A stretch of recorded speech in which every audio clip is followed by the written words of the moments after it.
Welcome back to Conference USA Media Day. We're coming to you live from the Baylor Scott & White Sports Performance Center in Frisco, Texas, right across the street, by the way, from the Dallas Cowboys headquarters and their practice facility.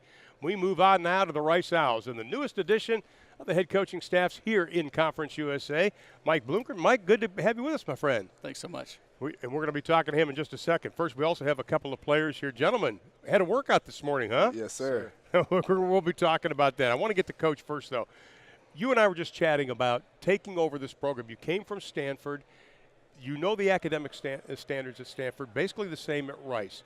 Were you surprised how hard the guys work, though, and what you were taking over when you came to Rice? Not at all. I think that's what you get when you get a Stanford kid or a Rice kid. You get guys that are self-starters, guys that want to grind, because we ask them to do more to get into school in the first place. We ask them to keep competing in the classroom just like we ask them to compete on the field. So, no, not surprised at all. Love these kids, and they're exactly what I hoped they'd be. You know, this morning, before you even made the way up from Houston, you guys worked out. Yes, sir. That kind of tells you a little bit something. Coach, talk about the fact that they had to work out, then you have to come up here. Yeah, there's not a whole lot of days off in our summer right now. You know, we're getting after it pretty good. The guy on the screen right now is our strength and conditioning coach, Hans Straub, and he's a guy we brought in from Stanford. Well, wait a minute. Was Sam? You weren't losing it there, were you, buddy? No. Oh, okay. Just want to make sure. Go ahead, Coach. No, he wasn't. But, yeah, Hans, you know, the strength coach is such an important hire in this day and age, you know, to a guy that touches your players more than anybody else on your staff. And he's done such a good job advancing our culture and getting those guys in the shape we need to be in to start camping a week and a day. And, you know, we're a run-to-win program, as you see right there.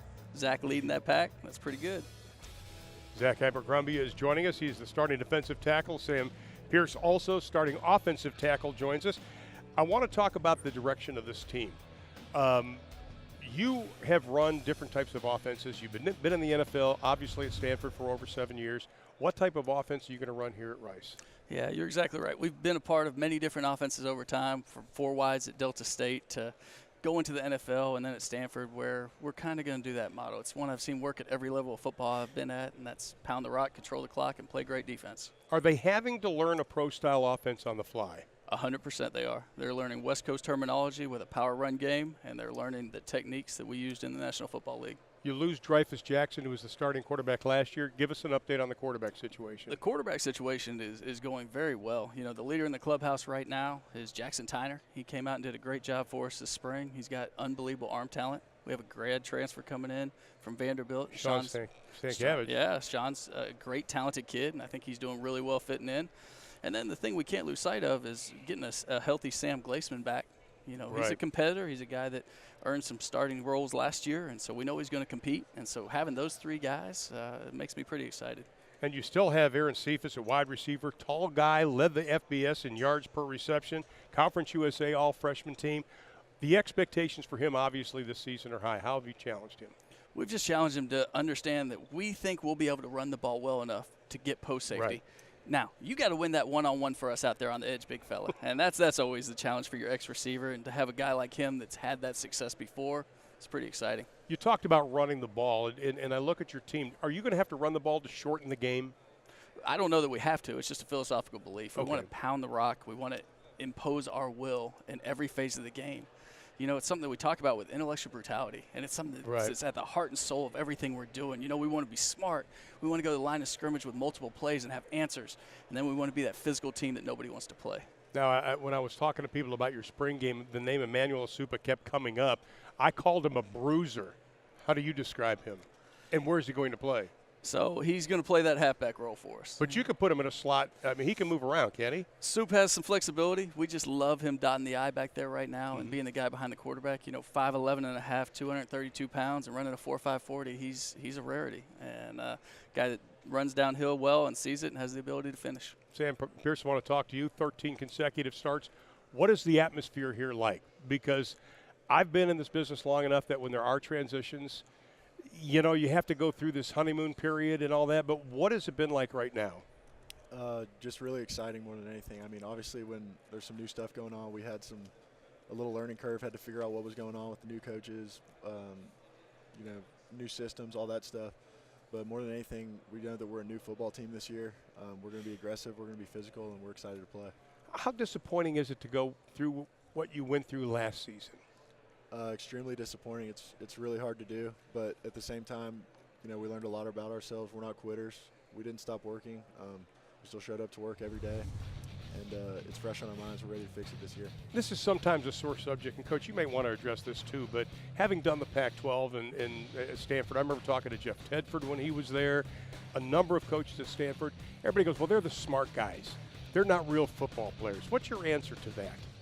Well, we're smart and we can play football too. What's your major, by the way? Sport management and business. Okay, it's usually the man. How about yours? Sport management with a minor in business. Okay, so you guys, I'll be working for you one day is what you're trying to tell me, correct?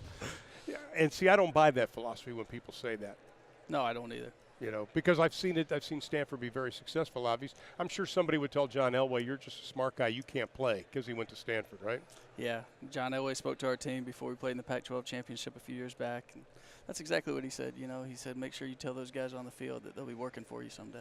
So That's exactly right. Yeah. That's exactly. Now, the one thing you do understand, you understand the dynamics of coaching at a school with a higher education standard, correct? Yes, sir.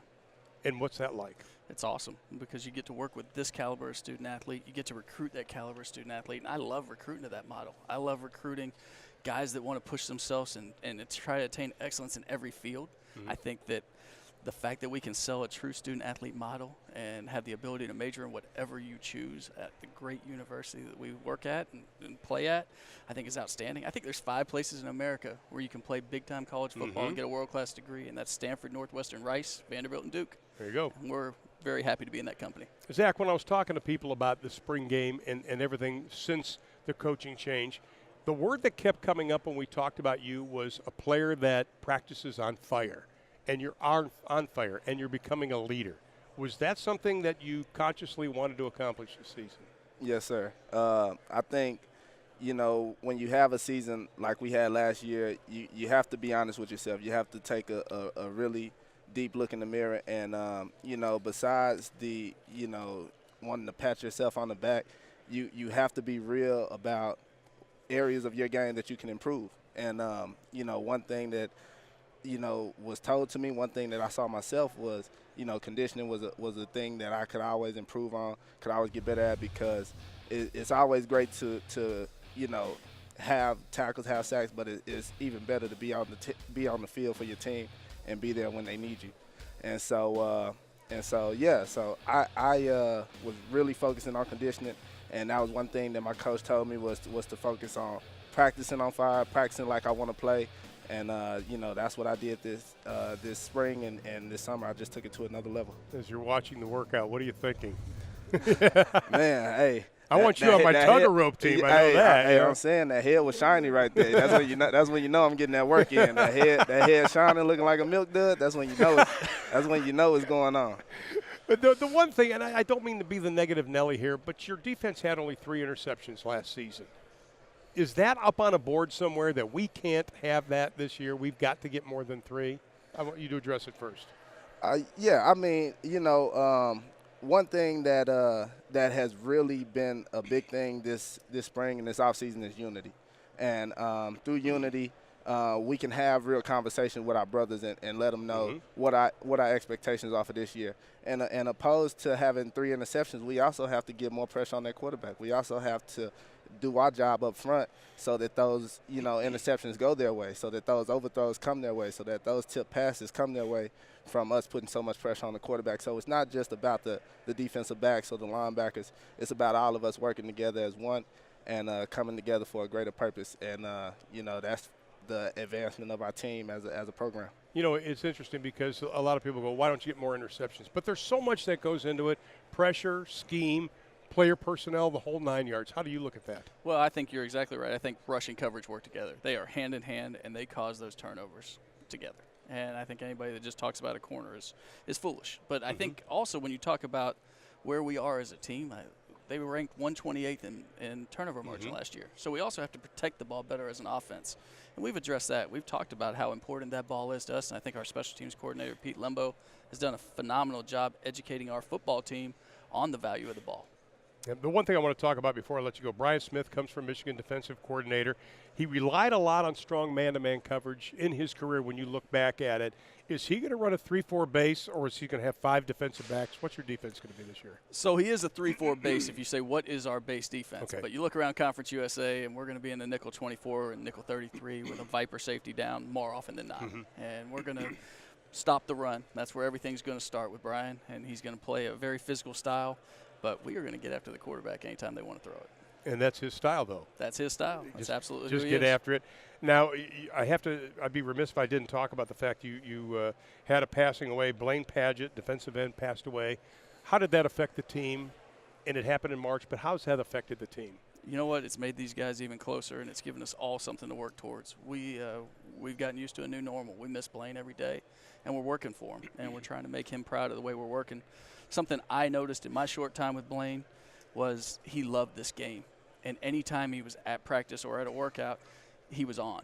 And hopefully that's what we can do. We can always have our focus in the right place for Blaine and enjoy every moment that we have together in his honor. I got about 30 seconds. Your feelings on that? Yeah, just like Coach said, I talked about this a little earlier today, but, Blaine was a guy who he had a true not only passion but love for all of his teammates, coaches, and this game.